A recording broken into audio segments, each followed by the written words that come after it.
Welcome to the Other Discovery Show, the podcast that's not about podcasts. It's the bonus show from the Podcast Discovery Show that is all about the other stuff that we've discovered throughout the week. I'm Kirk. And I am Zach. And this week, I've been watching a lot of Alton Brown.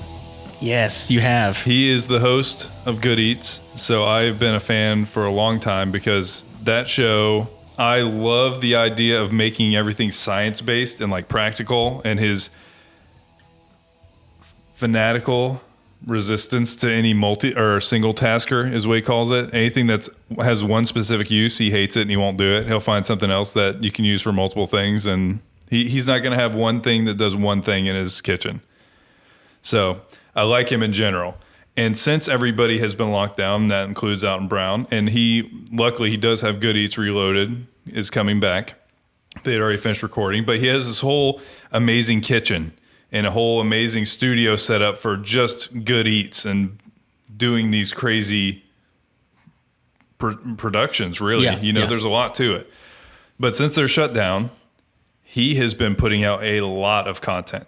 And it's really kind of awesome. So one of the things he's doing is they're kind of short segments. And if you're familiar with Good Eats, it's called Pantry Raid, where they just do something that you probably already have, and you find a way to kind of repurpose that in an interesting way. So he's been doing a lot of those. He'll do like rice or eggs, or he'll do stuff that's, you probably have it, you probably need to use it. Love it. He'll show you how to do it.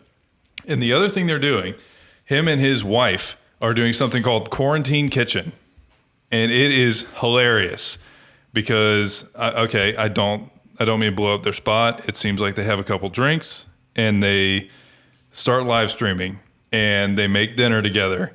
And it is hilarious. They're kind of going at each other. Usually at least one of them gets triggered per night.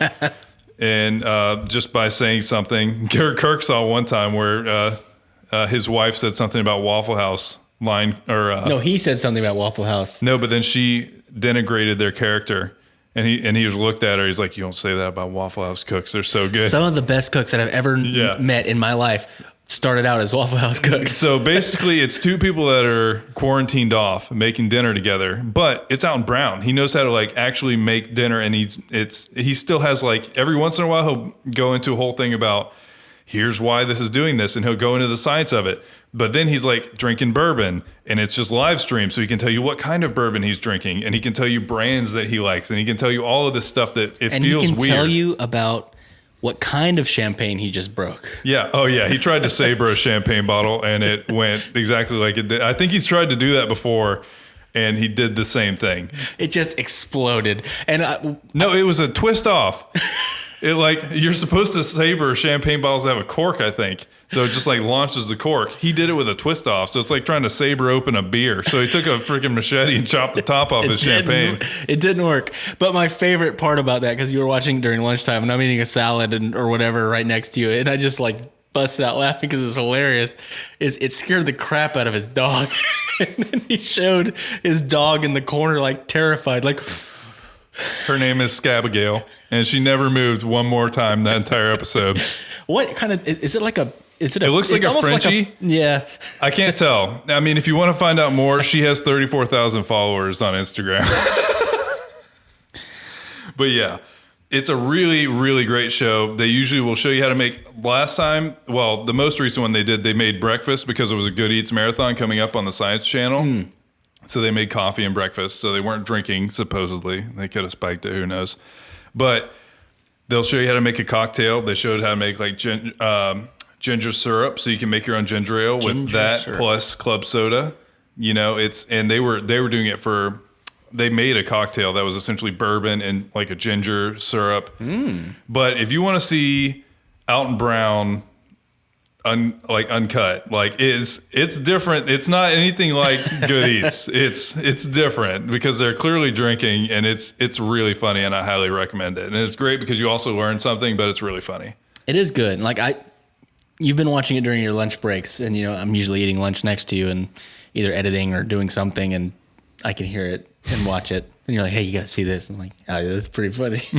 And I love cooking shows. And me too. I knew his face just from watching enough cooking Well, shows. he's on Iron Chef too. He's the host I think that's of Iron Chef. that's what I remember him from. Actually, I remember watching that late at night, but like the Japanese version Oh yeah, of Iron Chef. it's much more intense. That the weirdest stuff that they would cook. I loved it. I think that's maybe where the passion for cooking shows started, because I was young, like real young, and I was just, Mine was Frugal Gourmet, PBS. what's that? It was just some guy on PBS. It was like just government cooking show. He showed you how to use government cheese for Yeah, some really good only food. MREs. No, I'm just kidding. No, it was just on PBS, and then also Emerald. Yeah. I always liked cooking shows. I don't know. There's something cathartic about it. Yeah, I mean, I have too, and I don't know. I've grown into liking it even more, and And now I actually try and apply those things, not just Yeah. like look at it. yeah. Would you look at it? Would you look at that? But did you look at it? All right. Well, on a completely different note, did you know that Washington State has now become the first state to legalize human composting? I'm gonna need more detail. So we've actually talked about this before, just you and me. I don't know if we've talked about it on the podcast. I was trying to think because we talked about Washington was one who allowed euthanasia, correct? I don't remember. I don't want to say yes, and I don't remember. It was that. somewhere in the Northwest. It was like Oregon or Washington. One of those places. But yeah, so they just passed this law. It was called the Concerning Human Remains Law. So the law, which takes effect May 1st, 2020, recognizes natural organic reduction and alkaline hydrolysis, sometimes called liquid cremation, as acceptable means of disposition of human bodies. And before, it was only burial and cremation, which probably is most states, is just those two. Which is kind of crazy. I didn't know that. I didn't know that there was so many laws. And actually, this is an interesting article. I guess it makes sense because people would get weird. They actually talked to a lot of lawmakers in this article about that thing. And that's exactly basically what they're saying. It's just like there's laws around it, and a lot of it has to do with just people are scared to think about those kind of things. And so it's kind of pushed to the back burner all the time. Yeah. So it's an interesting discussion and stuff like that. But the thing that I found most fascinating is that there's a company called Recompose, and it's a project to build the first urban organic reduction funeral home in the country. And so they have this process that uses wood chips, straw, and other materials. And it takes a lot longer than... I don't like that it says other materials after wood chips and straw. Like, what are you hiding? I don't know what the other materials are, but there's other ones. And it takes about 4 weeks, which is a little weird. Maple syrup. Ketchup. What else you got? Dirt. That's probably in there. So apparently this has all been used for years, probably for decades, in livestock composting. And they said that they could take a 1,500-pound steer that had passed away, and they could take the bones and everything, and they could turn it into clean, odorless soil in a matter of months. What? Bones and everything. That's... Through this process. I mean, that's mind-blowing, but honestly, I'm kind of sold. Yeah, I would rather this. The thing that always has bothered me about the end of your life and our current system and the way things work, specifically here, is that a lot of times when the inevitable happens, your family is stuck having to pay so much money. That's what I'm saying. For such trivial stuff that literally for an hour people are looking at. You know what I mean? Like embalming or, a casket. Caskets are 20 to 30 grand. It's nuts. And for what? I get it. I Okay. get it because Have there's you a ever- processing level of you see that they're passed on. You see, I mean, there's a It's like a respect thing. I get that. No, there's no a mental closure. You know what I mean? That's the only caveat I give it. You see, I mean, other than that, I'm totally with you. I would not want anybody to have to pay thousands of dollars for a box to put me in. No, I've said on the show, and I will stick to it on the record. I want someone to pay some random person $1,000 to get a lifeboat, swim out to the fireworks stand at Disney, and attach me to a firework and shoot me off into the sky, cremated style. That's how I want to be buried. Now, did you know, speaking of Disney, you opened the door. You made the mistake of opening the door. Don't act like this is on me. You just had this waiting. Yes. Did you know that the Haunted Mansion apparently has had so many people bring cremated remains that they have a system to like suck out any sort of organic matter in the ride? I'm guessing you don't have the full information on this, but I have so many questions. There's a lot of stuff. How? Because there's been so many people that have put... No, but how... We won't... It's an air filtration system is what I'm talking about. Okay. They have a specific air filtration system just on that ride because that's the place that so many people have just been like, here, Granddad, go free. And I mean, I don't get that. I don't want to expose any other people to it. I want to be shot up into the sky in an explosion.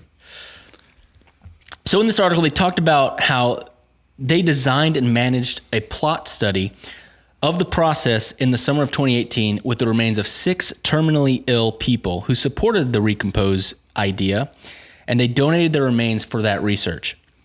The results was clean, rich, odorless soil that passed all federal and state safety guidelines for potentially hazardous pathogens and pollutants such as metals.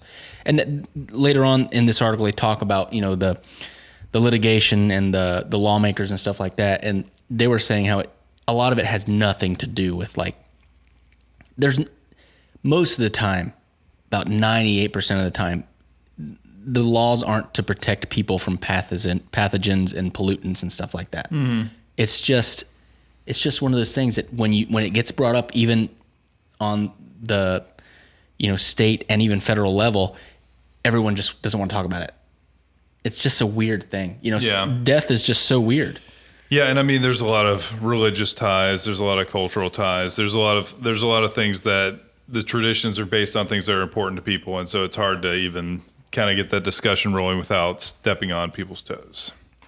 But that's super interesting, and honestly, I would rather. That sounds good to me. Yeah, in that article, they talk about how they're going to have one of the first, like, essentially like graveyards, which is essentially a landfill. Nope. I mean, kind of, right? If they're composting but more like it's going to be reintroduced into the soil, and there'll probably be like a beautiful garden, and it's just like we've talked about. Yeah, that'd be sweet. Yeah, put me in a park. I think that's where I would want. Like, yeah. Sure, shoot me up in fireworks at Disney. I mean, that's probably more me than you. But plant me next to a tree. Have me, you know, I want to be the giving tree. I want to embody. The Giving Tree is such a sad book. Yeah, maybe not. Don't make me into a canoe and all the other junk. I mean, a stump to sit on. Have you read that book? Yes, I have. Man, it's so very sad. It's very sad. I mean, it's sad and good. That's a great book. So shout out to The Giving Tree. So on the same note of just downing and downers and stuff like that, we have a voicemail that we want to listen to right now on the live stream. It's this one, right? There's 2 of them. It's it's both of these? Yes, okay. It is Johnny. Johnny called in. Hey boys, it's Johnny again. Hey, listen, I heard you guys were playing my my message the other day. I appreciate that. It's really nice to be heard and to be known. I haven't seen anybody in 3 years. I've been in isolation. So this whole pandemic thing ain't nothing new for me.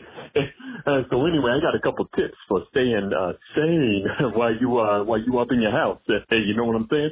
You got to eat mayonnaise every day, at least a tablespoon, and it is delicious, baby. I'll tell you what, man. Anyway, I didn't want to leave Kirk out of that last one. He's really cute too, but you know what they say about Kirk. He's really cute. That is what they say about Kirk. So he got cut off, and now he wants to finish what he was trying to say. Hey, guys, I think I got cut off. Listen, I was just telling you guys how delicious I think Kirk looks too. And I didn't want to insult him, you know what I'm saying? So, Zach, you looking really nice too, but Kirk, I like you, all right? Just want you to know that. I love you so much, baby. He loves me so much, baby. There you go. So, yeah. Johnny, I love you so much too. Yeah. Thank you for calling in. Thanks for calling the Disco Hotline, Johnny. It was... I've heard a lot of tips for while you're in isolation throughout these last few weeks. I had not heard the chugging mayonnaise But the one that I haven't heard is that you've got to eat mayonnaise. Like just straight mayonnaise without anything else. Just mayonnaise. Have you ever ate mayonnaise by itself? No, because I'm not a psychopath. Well, I guess okay, let me give you a little context. No, So as soon as you the context is not going to help you. Okay, go ahead. It's terrible. Terrible. If I'm ever making a sandwich or making tuna or, secret again, guacamole, put some mayonnaise in it. Making guacamole, if I'm using that spoon, I don't want to waste the little bit of mayonnaise that stays on the spoon, so I always lick the spoon. And I always regret it when it's mayonnaise. Why don't you stir it first? No, Because then it's guacamole and not mayonnaise.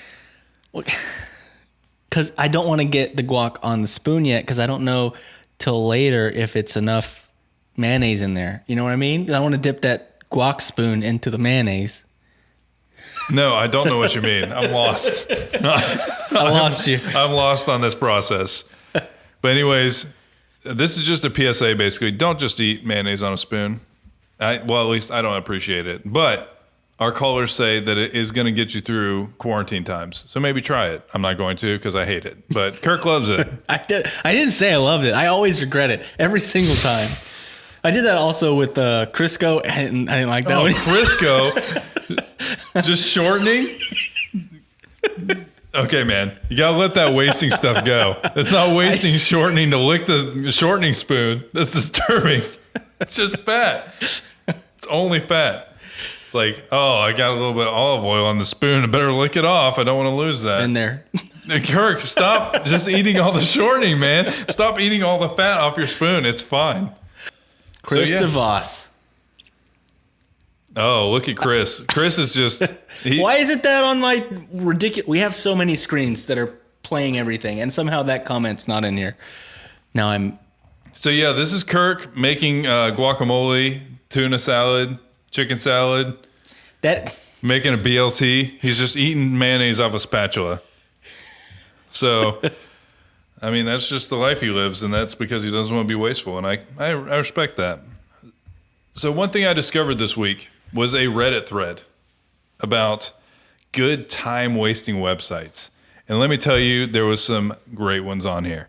I'm going to link this entire thread in the show notes because check it out. And so it'll also be on our social media. How many of those comments were trolling, though?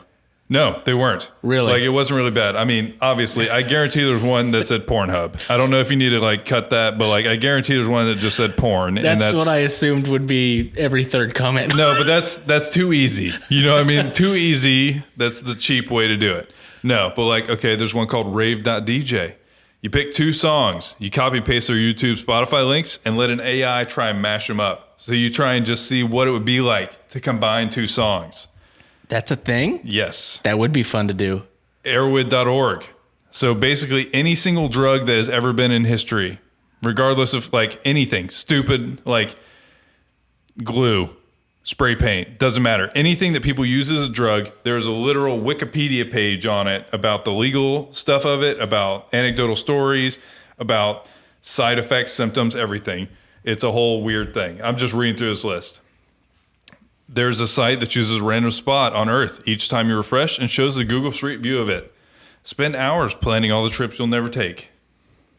Have you ever been behind one of those cars that's taking videos for Street View? Yeah, I always try and flex for them. You always try and get involved, yeah. I'm always like looking goofy and waving at it constantly as I go by. I'm like, hey kids, wave at that. Everybody does. They're probably like, I hate my job. These idiots won't get away from me. No, you know, that's our listener base. That's all they're doing. They're listening to podcasts all day. That's all they got to do is drive around and listen to podcasts. That's true. Yeah, if anybody listening right now is a Google Earth driver, we appreciate you. Because I use Google Earth all the time. Well, I use Google Maps. Same thing. Another one of maybe the coolest ones. It's called Zooniverse.org. It's a citizen science platform. So they will put a bunch of different projects where they need a bunch of collaboration to prove a scientific premise. So, hold on one second. I'm going to go into this because there's some cool ones. So right now, they're trying to fight resistance to antibiotics in tuberculosis patients. They're trying to watch gravitational waves to find ripples in space-time. They're trying to watch satellite imagery to see where penguins are. And you can tell that from a satellite because they poop a lot. And you can literally see where they are. Hey, that glacier is brown. Yes, literally that's it. But they need eyes to do this. So literally you can be a part of one of these projects that could end up having an impact on something real just by logging onto this website and doing it. That's a cool one. It's a really cool. really awesome thing. And so, like I said, this entire Reddit thread is going to be in our show notes. If you don't look at show notes, we try to put all of this stuff in the show notes. If you're ever curious about anything we're talking about on the show, it's on there. We've both taken our turn at doing the show notes, and we do a lot of I said do. We do a lot of due diligence to try to get all of the links and everything in there. So yeah, if you want to learn more about any of the things that we mentioned, because we're not going to read the whole articles most of the time. Yeah.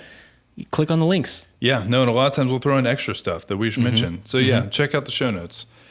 Another one is one where you can make songs very easily. So it's like a DAW, digital audio workstation, but it's not like you have to use a MIDI keyboard and go through all the things of learning Fruity Loops or anything like that. You can just kind of very organically and intuitively make a song. Here's one that I had never thought of, but is a great idea. It's called Wiki Races. So you pick a start point and an end point and see who wins. But you can only use the hyperlinks on a Wikipedia page. So, for example, Mongolian throat yodeling to the Vietnam War. And you have to find a connection of hyperlinks so that you can click through Wikipedia pages and get to your endpoint and who can do it fastest. Genius. That's a great game, and I want to play it. But yeah, this entire thread is full of great stuff that you can mess around with and just spend a little time. And there's one called sandspiel.club that's literally just I don't even know how to describe it. You just do. But anyways, definitely I'm going to link this this thread on the show notes. Check it out. There's a lot of really cool stuff on there. And I'm personally interested in the one where you can kind of do some of these science experiments and help participate in data collection. Okay. So we have had a lot of extra time because even though we go to work regularly, luckily, to work. We are blessed to still be able to go to work regularly. But all of our free time that we'd normally be able to go places, I would be able to go to Disney, Zach would be able to go watch bands. We can't do those things, so we're at home a lot more, even in the afternoons. And I found something recently because I was tired of binge watching Netflix shows and I wanted to find some way to support other creative people. So I started, which I did a long time ago, but I wanted to start watching Twitch again. And we've been streaming some games as well. Yeah. Gaming's fun. If you're going to game anyway, why not stream it? We're trying to build a stream platform anyway for us. But I found something. I completely stumbled upon this. And it blew my mind, and I've watched probably 6 hours of this now, live, because there's no videos of it. It's not like a YouTube channel. It is a Twitch channel, and it's called Blade Saber is the name of the game. It's a virtual reality game. How do you explain it? It's like Fruit Ninja plus lightsabers, VR. Mixed with was DDR. it Rock Band? Yeah, DDR or Rock Band or something like that, where it's just... So there's a guy that I found on there. His setup is bomb. It looks awesome. And he's a really fun guy to watch. And luckily for me, because I will say the only thing that I have issues with on Twitch is that a lot of times I have my kids around and you can never tell what person is just going to just drop an F-bomb immediately while playing Fortnite or Stardew Valley or something so innocent. And you're going to be like, why? I like now I can't watch this, and it's always right when my wife walks in the room and she's like, "What are you watching? Why are you doing this to the children?" And so this guy has a very clean stream every now and then because he lets people request songs. Every now and then someone will request a song that's not kid friendly. I'll just mute that one. But we just watch him do his like lightsaber stuff. But the game is visually stunning. I mean, it is wild. It is nuts to watch. And this guy's one of the top 2,000 in the world. So he's good at it. Yeah. And if you see him, I've seen him and I'm like, wait, if this guy's in the top 2,000, what is someone look like that's in like the top 10? No, who's number one? I mean, who is the one? I'm sure it's somebody that is just nuts and only plays that game. I was waiting for it. Why are you looking at me like that? I was waiting for it. You know, I we're live streaming. I know what I'm saying. But yeah, I'm very curious. I need to dive deep into YouTube and find number one because it has to be like mind blowing. This guy blew my mind. Yeah, no, he's going crazy. It's the top 2,000. I don't know how he's even doing it. And I you know, you can. He only had like 40 people watching, and it looked like multiple thousands of dollars worth of setup. That's why. No, that's why. Is because most people are watching a game that they play or have played. You know, like you watch. Okay, your kids would watch Fortnite streamers. Mm-hmm. I can't afford a VR setup because it's serious, and you need like a room. You need a really good PC with a lot of video card action.